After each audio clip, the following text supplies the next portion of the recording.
Dalawang beses ko pong napanaginipan ng mga kakatuwa na ito. At I think ito ay nag-occur sa akin 2023 if I'm not mistaken. Hindi ko na po alam ang month. Actually, I already made some vlogs. Dalawang beses po akong nag-vlog. Pagkapanaginip ko po. At actually, kung kakalkalin niyo po dito sa aking mga episodes, I think makikita rin po ninyo. Kasi ako, sa totoo lang po, yung isa po roon, nilagyan ko ng third temple na larawan bilang nagsilbing thumbnail nito. Pero siguro panahon na para i-summarize kong uli. Mas nakakatakot yung unang panaginip ko. Out of nowhere, ito po yung panaginip ko.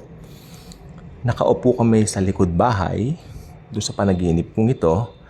At yung pusa namin naging gold. Hindi ko alam anong significance ng pusa. Nagsigawan ngayon yung mga tao. Tapos, may mga tao ang nakikita ko sa panaginip ko, pero hindi ko po sila kilala. Ang sabi nila, ayan na, ayan na, ayan na. So ako naman po, syempre sa panaginip ko po, terrified po ako. I was terrified, thinking, I said to myself, why? Why all of these things are happening and why our cat suddenly turned into gold? Naging gold po yung pusa namin. Kaya sabi ko, takot na takot ako sa panaginip ko. Alam niyo po ba, ano po ba ang unang gagawin niyo pag natatakot kayo? Siyempre, hanap ka ng isang comfort na place kung saan pwede kang ma-comfort dahil natatakot ka. Ako, since nandun po ako sa likod bahay, pumasok ako sa bahay namin. Alam niyo po itong bahay po namin, pagpasok mo doon sa pintuan sa likod, matatanaw mo agad yung bintana. Okay. Yung bintana po namin, kitang-kita ko po doon sa panaginip ko, doon po sa amin pong bintana, meron pong mga tao sa labas ng gate. Kasi yung gate po, kitang-kita na eh. May mga tao po sa labas ng gate. Sila po ay marami po sila. Hindi ko po sila mga kilala. Pero isa lang po ang sigurado ko. Hindi po sila mga Pilipino. They're not Filipinos. Pagkatapos, ang ginawa ko, sumilip ako. Pagkatapos, nagsisigaw na yung mga tao. So, ang ginawa ko, pumunta ako sa banyo. Tandang-tanda ko po, pumunta po ako sa banyo. Nagtatago po ako. Nagtatago ako. Yes, nagtatago ako. Pagkatapos, bigla doon sa panaginip ko, parang hindi ko alam, parang naputol or something. Nandoon na po ako sa labas. At nakikita ko po itong mga taong ito na hindi po sila mga Pilipino, mga Middle Eastern people po sila. Both babae at lalaki, mga bata, mga taga Middle East ang itsura nila. Okay? At sila po ay doon sa panaginip ko ay talagang umiiyak. Malapit na, ayan na siya, ayan na siya. Sabi niya gano'n. Tapos ang ginawa ko po ito, tandang-tanda ko po ito, naglakad po ako, sinundan ko yung pila, sinundan ko yung linya kung hanggang saan. At ito po ay talagang makikita po doon po sa kanto, sa kahabaan, bago magsimula yung street namin. Then nagising na po ako. Alam nyo, natawa ako nung una. Pinuntahan ko yung pusa sa likod. Uy! Ako sa pusa ko, naging gold ka, ako. Baka naman may gold ka dyan, ako. Biniro ko pa. Hindi ko binibigyan ng pansin. Pero nung naalala ko po, Middle Eastern people, yung mga tao, parang naisip ko po yung kaganapan sa tribulation. Hindi po ba? Kaganapan sa tribulation sila. Ako naman po yung nanaginip, so ako lang po yung nakakita. Alam niyo po ba takot na takot sila? They are in dread. They are in dread. No? Great dread. Tapos fearful. In fact, yung isa po doon, bago po ako magising, nakasakay po sila sa parang, hindi po siya isang sasakyan na modern, no? Isa siyang parang lumang sasakyan na hinihila ng isang hayop. I really don't know what the animal was, but I think it was being carried by some animal in order for that vehicle to go on. Tapos, nakita ko doon umiiyak yung babae na Middle Eastern, nakabelo siya, hawak-hawak niya yung mga anak niya.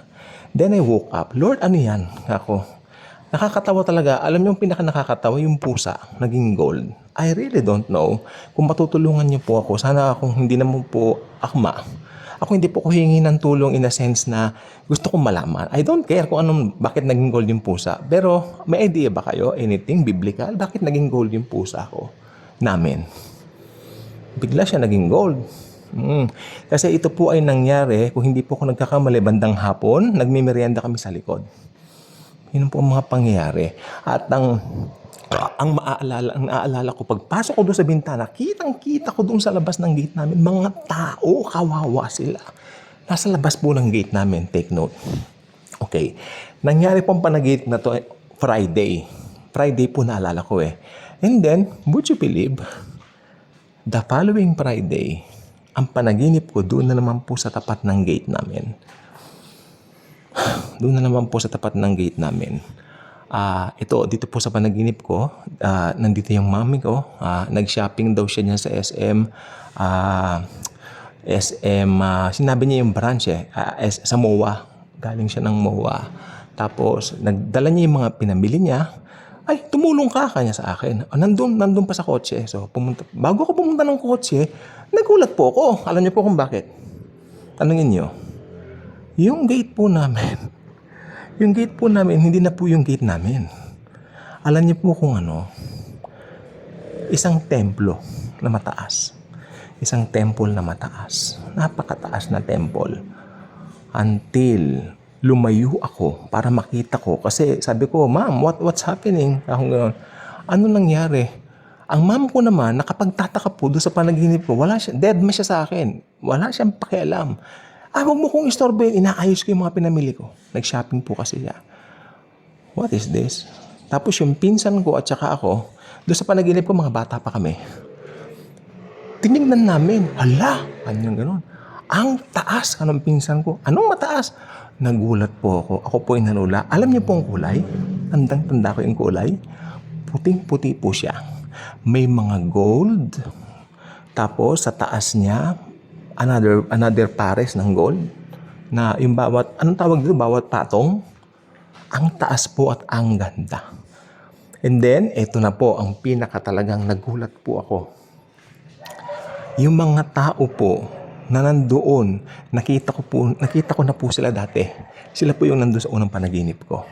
Nandoon sila sa third temple, parang nakangiti na sila, masaya sila. I really don't know. Mga Middle Eastern people po sila.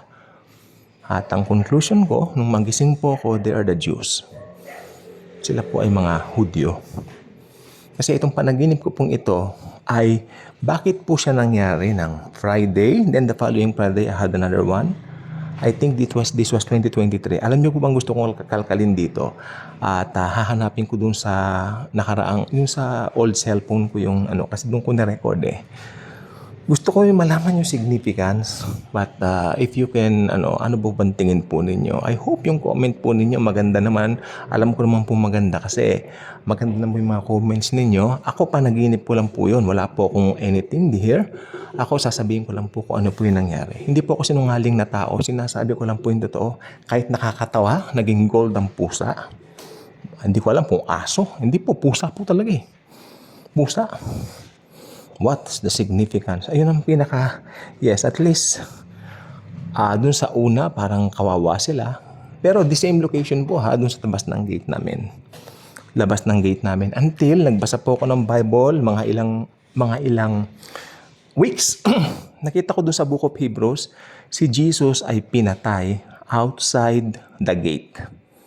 So, nakita niyo po. Inilabutan na po ako. That's it, Lord. Ako, Lord Jesus, that's it. You're telling me something. Please, Lord. Hanggang nabuo na po sa isipan ko yung daranasin nila sa tribulation ng mga Hudyo. At, pero successful po kasi sa tribulation, tatanggapin na po nila si Jesus as their Lord and Savior. Kaya nandoon po. Kaya ang confirmation po talaga nung nag-devotion ako, nakita ko, oh, that's it. Pero yung gold, hindi ko lubos maisip, pusa naging gold. I cannot fathom it. So, humihingi ako ng tulong sa inyo dahil hindi ako humingi ng tulong sa inyo dahil kailangan ko ng tulong na mapaliwanag. Humihingi po ako ng tulong na mapaliwanag para at least malaman ko lang po ano po yung pusa na naging gold at kung meron man, bakit naman po pusa pa? Ba't hindi nilang aso or something? Mas maganda sana pag pag tupa, naging gold. Maintindihan ko baka si Jesus yon. Pusa.